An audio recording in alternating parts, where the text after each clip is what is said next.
Kings 2 Part 7. Then Elisha said, "Listen to the word of the Lord.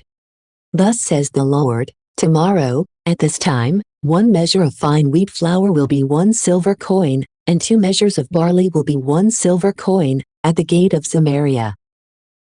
And one of the leaders, upon whose hand the king leaned, responding to the man of God, said, "Even if the Lord will open the floodgates of heaven, how can what you say possibly be?"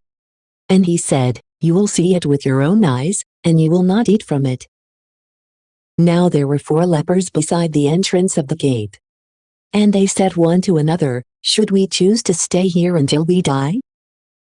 If we choose to enter the city, we will die from the famine. And if we remain here, we also will die. Therefore, come and let us flee over to the camp of the Syrians. If they spare us, we will live. But if they choose to kill us, we will die anyway."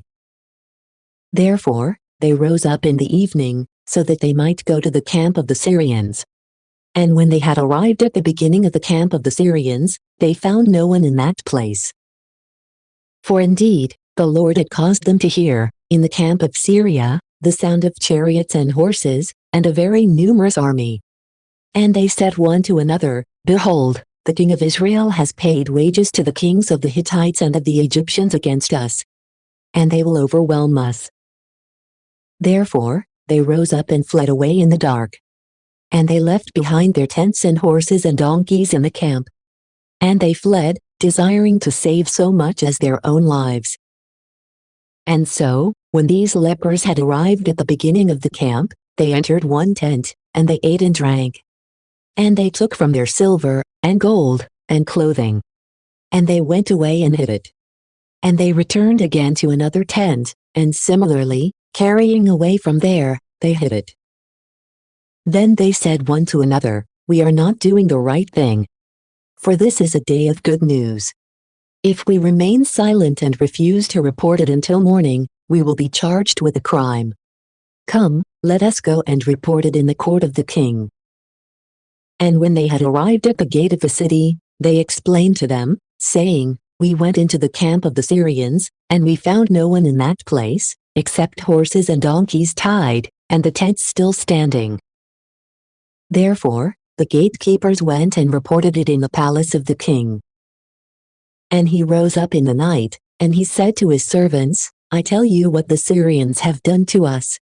They know that we are suffering from famine, and therefore they have gone out from the camp, and they lie hidden in the fields, saying, 'When they will have gone out from the city, we will capture them alive, and then we will be able to enter the city.'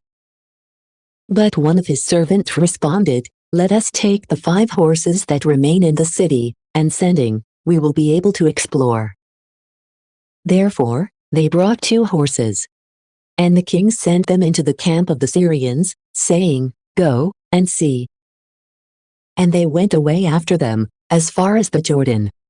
But behold, the entire way was filled with clothing and vessels, which the Syrians had thrown aside when they were disturbed. And the messengers returned and told the king. And the people, going out, pillaged the camp of the Syrians. And 1 measure of fine wheat flour went for 1 silver coin, and 2 measures of barley went for 1 silver coin, in accord with the word of the Lord. Then the king stationed that leader, on whose hand he leaned, at the gate. And the crowd trampled him at the entrance of the gate. And he died, in accord with what the man of God had said when the king had descended to him. And this happened in accord with the word of the man of God, which he had spoken to the king, when he said, 2 measures of barley will be 1 silver coin, and 1 measure of fine wheat flour will be 1 silver coin, at this same time tomorrow, at the gate of Samaria. Then that leader had responded to the man of God, and he had said, "Even if the Lord will open the floodgates of heaven, how can what you say possibly happen?" And he said to him, "You will see it with your own eyes, and you will not eat from it." Therefore, it happened to him just as it had been predicted. For the people trampled him at the gate, and he died. Thank you for watching. If you like the content on this channel, please press subscribe, the like button or comment below. We'd love to get your tips. See you next time.